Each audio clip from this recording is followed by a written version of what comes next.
Before we discuss the first method of tearing up our first Skullcrawler, let's first discuss the disturbing architecture of this facility. It's mentioned in the official art book that this location was in the shape of a pyramid, with an inverted staircase that would siphon the essence of the dead Titans and then be absorbed by Mechagodzilla. This mech would then benefit from this essence in some way or form. Whether this death energy came in the form of Titan radiation or nutrient extractions is not 100% clear, but the concept of having this mech literally ingest this corpse's matter is truly terrifying. What's up guys, Jacob here. Over on Dangerville, we are really going in-depth discussing the dark secrets of Apex's sacrifice pit here. And we mean that literally. And a few more reasons why you would really hate being a Skullcrawler or any Titan other than Mechagodzilla here. This video is gonna be out on Thursday, June 9th, so be ready for it. So how many are we killing today, guys? Glad you asked, Jacob. Today we pre-selected a total of 5 adult Skullcrawlers that are large and mature enough to take part in the following 5 executions that will test all sorts of different weapons. Now let's get ready to witness the first demonstration. Number 1. Dismemberment. We are beginning this list with the tearing of limbs. In Godzilla vs. Kong, we witnessed this mech's immense forelimb strength by the way Mechagodzilla lands critical hits against the G-Man with ease, punching him repeatedly and single-handedly tossing this 99,000-ton kaiju like a ragdoll across Hong Kong. In terms of limb strength, this metallic titan would exert more strength than both Godzilla and Kong. This poor Skullcrawler here won't just get ripped apart in a few moments, but also flayed in the process. By zooming into Mechagodzilla's hands, we find small buzzsaws that resemble industrial grinders. Jared Krichevsky, the creator of this mech, mentioned that these were strong enough to bite into the Titan hides. This allowed it to have a much better grip against its victims. Given the strength of this mech, we can now run the test and tear this Skullcrawler limb from limb. As we can see, Mechagodzilla's limbs are so strong that they could literally tear the Skullcrawler's limbs straight from the sockets. Would Mechagodzilla do this? We will guess that yes, Mechagodzilla could also yank out the insides from this Skullcrawler too, killing it in an instant. You may think this is overkill, but for the purposes of this simulation, we need to put these weapons to the test to be 100% sure these are effective against larger Titans. Also, don't forget that during this testing phase, Mechagodzilla would have been controlled via psionic link, taking commands from a human pilot, in this case Ren Serizawa. So even if these moves looked a little bit too human-like, it would be because there is in fact a human behind all of these tests. Number 2. Meat grinders. While we dispose of this corpse, let's introduce you to another weapon, the meat grinders.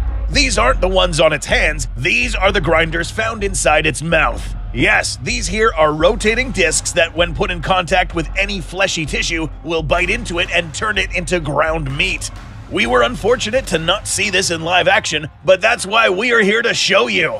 In this second demonstration, Mechagodzilla would have this Titan stretched out in a position where it could use its mouth grinders. A good place to test it would be here. These grinders would now begin peeling the outer layer of skin, followed by the outward layers of flesh, veins, and grind right through this creature's windpipe. The blood loss would have killed this Skullcrawler in no time. So far, we have covered 2 melee weapons. Now let's switch gears and test some ranged weaponry. Number 3. Explosive weaponry. Testing weapons such as missiles in a closed facility is risky, but note that this is no ordinary base. In the film, we see that certain areas of this facility were resistant to powerful blasts, such as the proton scream, and remained relatively intact. So it's safe to test some puny missile weapons here. Our third subject will now be eliminated at range. Let's now focus on where these missile launchers are located. We witnessed 2 locations where these were placed, the shoulder-railed missile launchers along its back, and some smaller launchers hidden on its shoulders. But that's not all. Krichevsky also mentioned that Mechagodzilla would have had extra missile launchers hidden in its chest, making this creature well equipped to launch a forward barrage of missile fire. In this scenario, the technology that will need testing would be Mechagodzilla's ability to direct and target the vulnerable areas of this Skullcrawler. Once locked, this Titan's AI would then cue the missiles to strike and hit on the specified targets. In this case, the Skullcrawler never stood a chance. Getting bombarded from all areas only means that it would suffer severe third-degree burns. and if it survived, Mechagodzilla would simply approach it and finish it off. Before we initialize the fourth scenario, we want to thank you guys for helping us blast through 500k subscribers. So in turn, we are now giving away not one, but 2 SH Monster Arts Mechagodzillas to 2 lucky subscribers. To qualify, you must be subscribed to Goji Center, comment on any of these videos telling us who you think would be the next villain in the next MonsterVerse film, and include this word in your comment. Winners will be announced in 2 weeks' time. Okay, that's it, and good luck! Number 4, the Proton Scream.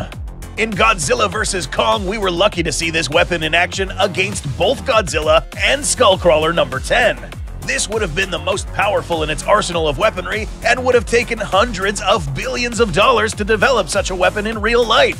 Which is why it was imperative for this weapon to go through many rounds of testing to ensure that it was effective and powerful enough to inflict damage against all kaiju.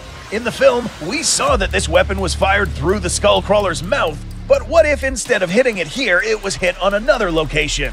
Our next demonstration will feature the next victim being held in this manner. The objective? To slice. If projected long enough, Mechagodzilla's Proton Scream would penetrate through the Skullcrawler's skin, flesh, bones, and make its way down the Skullcrawler's ribcage like a hot knife through butter.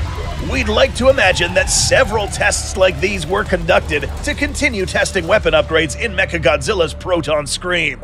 Now that we've concluded our ranged weapon testing, let's go back to the final and most brutal of all melee weapons found in Mechagodzilla.